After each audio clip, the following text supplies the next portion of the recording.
Hey guys, welcome back to another FPL Gameweek review and preview with FPL Aspell. So first of all, I haven't made a video in a while. I had my computer break and then I got it fixed and it broke and then it was international break and now I have it working and so I'm hoping to make videos again regularly just in the run into the season. So first of all, I got a red arrow. It happens. I was expecting one. Everyone was using their bench boost, especially everyone at the top. And yeah, all my players really delivered. I was kind of happy with it. Obviously, the big exceptions being Shaw and Saka. If you look at my differentials, they all delivered. It was wonderful. But then all the threats delivered as well. So Rashford 150% and delivering 12 points was not ideal, and that meant I ended up with a safety of 125, and I got 101. So it's pretty crazy. That's very much an anomaly of a game week, but it happens, and we move forward. So just to review my substitutions, what I did was I brought in De Gea for Sanchez and Shaw for Mikalenko. And basically what happened was that Everton had a terrible fixture for that week, and I was going to be locked into playing Pickford and Tarkovsky because of injuries. Basically, that Sanchez was out and Saliba was out. And they were the worst fixture of the game week. So I thought, okay, if I bring in two United players who've got the best fixtures, then I should just be able to get one clean sheet and then the hit works out and everything's wonderful. But it didn't quite work out because of Shaw. If Shaw didn't get injured, he stays on the pitch, he gets a clean sheet. Well, that's another 5 points. He gets six. Then, yeah, then it works out. The hit works out, but it didn't. And now Shaw is injured. And my problem of being all my defenders being injured are still there. I think most people actually made pretty bad substitutions this week looking at it. Like, a lot of people brought in Shaw for Zinchenko and Gabriel. Didn't quite work out for them. Anyway, yeah, looking back on it again, Matoma was a great captain choice. Like, I built this new tool for my FPL data where I'm able to just see everyone that happened in a game, or select a game, and just look at all the players. I'm gonna make this much better. Don't worry, it's a bit janky now. Like the subs don't really work that well. I need to put up scores. I want to have a modulo, so if I click into it, I can see all the data on how they got their points and maybe look at their BPS as well. But anyway, I'm going to select a game. So we see here, Matoma 7 points, highest scoring there. And then here, 7 points, highest scoring, better than McAllister, better than March. Yeah, Saka 1 point was a real killer.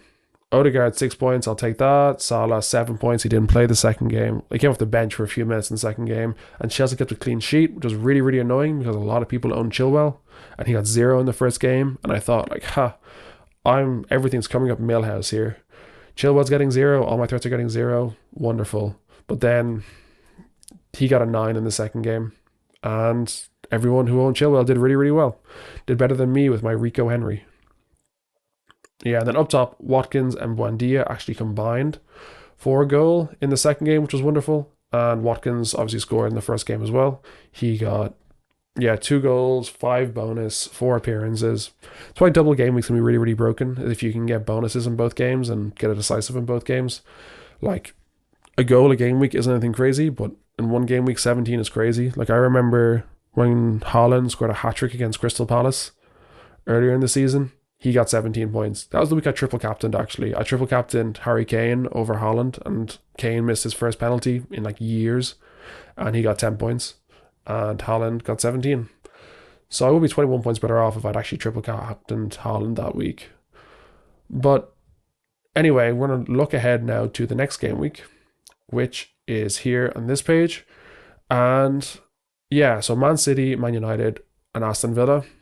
Like, I own Haaland, obviously, and I have De Gea in United, and I also have two Aston Villa players. So straight up, I think I'm in a good place.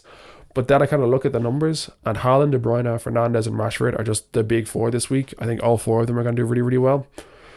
And I think so does FPL Hub. Thinks these four are going to do well. They reckon that Rashford is going to outperform Haaland. And then another site I like to use is called Play Sharper, which I'll get to later, that they think that Haaland will outperform Rashford as well. So I think my captaincy pick for this week is Haaland, but if you want to go Rashford, that's absolutely awesome. And then, yeah, so for me, my decisions is that I'm just screwed in defense.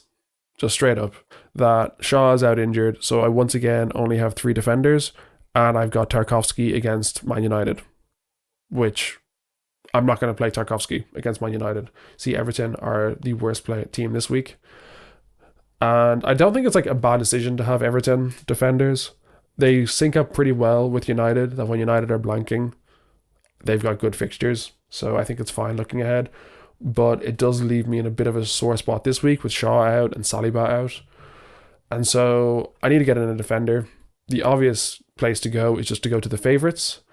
So if I look at Play Sharper, I'm able to see the predicted 11 of Manchester City, which is not 100%. No one knows for sure with Pep, and playing Pep Roulette is a dangerous game. But Man City have a 53% XCS, and I've decided to bring in Akanji. I have dropped out Saliba, brought in Akanji, and I think City will keep a clean sheet, and he'll start, and everything will be wonderful. The only thing that can go wrong is James Ward-Prowse, and I've made this bet essentially like 3 or 4 times this season where I go, hey, they're going to keep a clean sheet. The only way Southampton can score is if James Ward-Prowse scores a free kick, and then he scores a free kick. So I'm hoping it won't happen this week. If I keep placing this bet, it won't backfire. Yeah, so I'm hoping to recover some ranks because this is the lowest I've been since game week 2.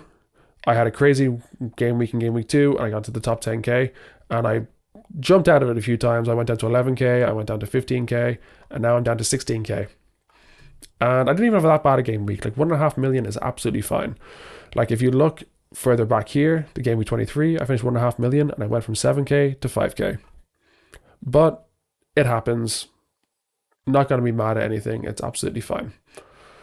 And so other news is that Burnley got promoted. I'm called as Rory Ferrari because I'm a big fan of Anash Sarori at Burnley, this guy right here. And I think a lot of these players will do really, really well next season. They're going to be the Fulham of next season. Vincent Kompany did a great job at Anderlecht. And yeah, I think I'm definitely going to be picking up some Burnley players at the start of next year, especially if they're priced well. And then other news as well is that I won a division in SO5 that this is like, you've seen other people promote them, surely. So it's just a fantasy game. You can buy these players and then you enter them. It's like daily fantasy sports. I play this stuff as well. And this is a game mode where the idea is that your last 15 scores have to be below 220. So that means basically an average of 45 or below, which is really, really bad. You see, like all my players here scored above 45. And the way I did it was that I picked Kante as a free player because he had a 0L15 for being injured. And then I threw in the Corinthians. I don't know that much about Brazilian football, but I know that Willian, who plays for Fulham and is amazing, was not good enough for the Corinthians. So I assume the Corinthians are really, really good in Brazil. And they won 3-0 in the Libertadores against Liverpool of Uruguay. And yeah, so that was pretty awesome to finish first out of whatever 10,000 players. And yeah, I think that's it for this week. That's all I wanted to talk about. Thank you for watching, and I'll see you guys next week.